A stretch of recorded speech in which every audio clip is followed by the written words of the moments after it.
ஊரிலே இன்றைக்கு பின்னலாடை தொழிலுக்கும் அதை சார்ந்து நிற்கக்கூடிய வெவ்வேறு தொழில்களுக்கும் தொழிலாளர்களுக்கும் மிகப்பெரிய அளவிலே பாதிப்பை ஏற்படுத்தக்கூடிய ஒரு நடவடிக்கையை ஒன்றிய அரசு, மோடி அரசு வேடிக்கை பார்த்து கொண்டிருக்கின்றது.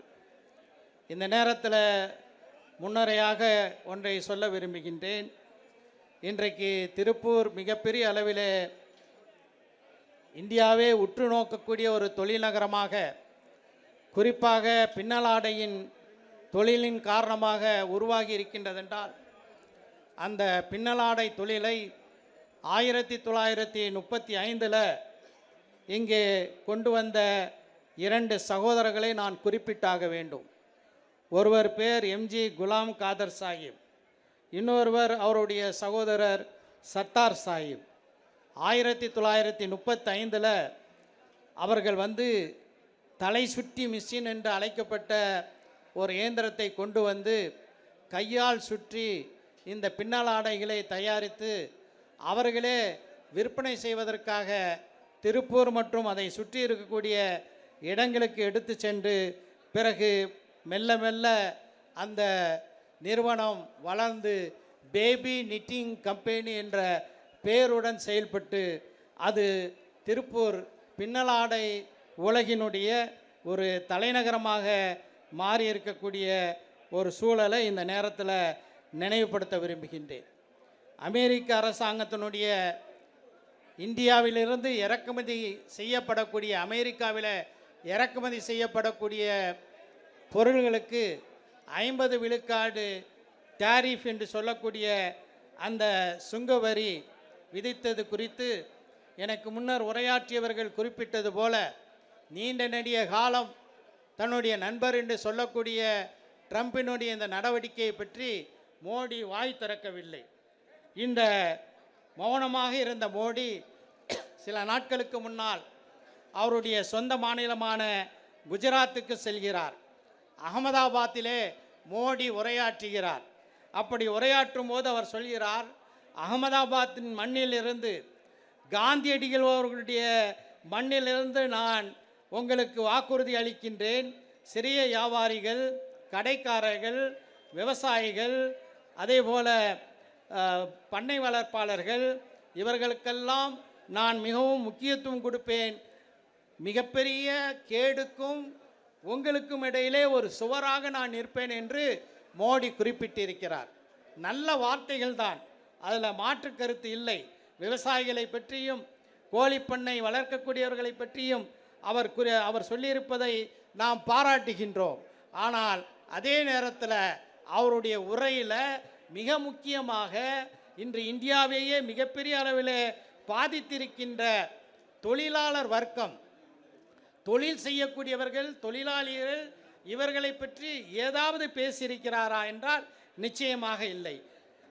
குறிப்பாக இன்று அமெரிக்கா விதித்திருக்கின்ற இந்த சுங்கவரியின் காரணமாக டெக்ஸ்டைல்ஸ் என்று சொல்லக்கூடிய துணி தொழில், அதே போல நகை தொழில், அதே போல கடல் மீன் தொழில், இதே போல பொறியியல் இன்ஜினியரிங் குட்ஸ் என்று சொல்லக்கூடிய பொருளியல் தொழில்கள், அதே போல ரசாயனங்கள், அதே போல தோல் உற்பத்தி தொழில், இவையெல்லாம் மிகப்பெரிய அளவில் பாதிக்கப்பட்டிருக்கிறது. குறிப்பாக நாம் திருப்பூரிலிருந்து பேசிக்கொண்டிருக்கிறோம். இந்தியாவிலிருந்து ஏற்றுமதி செய்யப்படக்கூடிய ஜவுளிகளில் 40 விழுக்காடு அமெரிக்காவுக்கு செல்கிறது என்றால் அதில் பெரும்பகுதி நம்முடைய திருப்பூரிலிருந்து செல்கிறது என்பதை நாம் விரிவாகவே பார்த்திருக்கின்றோம். இந்த நேரத்தில் என்ன செய்ய வேண்டும்? நம்முடைய மாண்புமிகு தமிழ்நாட்டு முதலமைச்சர் அவர்கள் பிரச்சனையை மட்டும் சுட்டி காட்டாமல் இதற்கான தீர்வையும் கூட ஒன்றிய அரசுக்கு மிக தெளிவாகவே சுட்டி காட்டியிருக்கிறார். அதில் மிக முக்கியமான ஒன்று, இந்த அனைத்து துணி தொழில்களுக்கும், துணி உற்பத்திக்கும் 5 விழுக்காடுக்கு மேலே எந்த ஜிஎஸ்டியும் விதிக்கக்கூடாது. அதே போல் இதற்காக இறக்குமதி செய்யப்படக்கூடிய அனைத்து பொருட்களுக்கும் இறக்குமதி வரி விலக்களிக்க வேண்டும். அது மட்டுமல்லாமல் அவசர கடன் உத்தரவாத திட்டம், அதாவது ஆங்கிலத்தில் emergency credit line guarantee scheme என்று சொல்வார்கள், அது 30% இந்த தொழிலுக்கு தரப்பட வேண்டும். அதே போல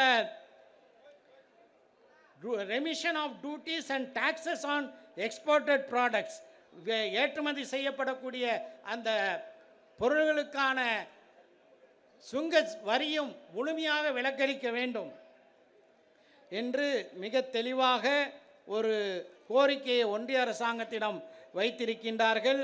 இது நம்முடைய திருப்பூர் மக்களுடைய, இந்த திருப்பூர் மக்கள் என்றால் வந்தாரை வாழ வைக்கும் தமிழ்நாடு என்று சொல்வார்கள். நிதர்சனமாக வந்தாரை வாழ வைக்கக்கூடிய தமிழ்நாட்டினுடைய தலைநகரம் திருப்பூர் என்று சொல்லலாம். அந்த திருப்பூரை முடக்கக்கூடிய வகையில் இங்கே 75 லட்சம் மக்கள் இந்த தொழிலிலே ஈடுபட்டு இருக்கிறார்கள். இந்த 50 விழுக்காடு சுங்க அமெரிக்க வரி விதிப்பு ஏறத்தாழ உடனடியாக 30 லட்சம் மக்களுடைய வேலைகளை பறிக்கக்கூடிய ஒரு வகையில் அமைந்திருக்கின்றது. தொழிலாளர்களுக்காக மக்களுடைய வேதனைகளை புரியக்கூடிய, அதே நேரத்தில் ஆதிக்கத்வாதிகளுக்கு எதிர்ப்பாக இருக்கக்கூடிய ஒரு மிகப்பெரிய கூட்டணி நம்முடைய மதசார்பற்ற முற்போக்கு கூட்டணி. அந்த கூட்டணியின் சார்பாக திருப்பூரிலே இன்று ஓங்கி எழக்கூடிய குரல், ட்ரம்பும் மோடியும் சேர்ந்து நம்முடைய தொழில்களை முடக்குவதற்காக செய்திருக்கக்கூடிய இந்த சதித்திட்டங்களை தூளாக்க வேண்டும். இது ஒரு தொடக்கமாக தான் இருக்க வேண்டும். மோடியையும் ட்ரம்பையும் பணிய வைக்க வரக்கூடிய வகையில் நாம் தொடர்ந்து போராட வேண்டும் என்று சொல்லி இந்த வாய்ப்புக்கு நன்றி தெரிவித்து விடைபெறுகின்றேன்.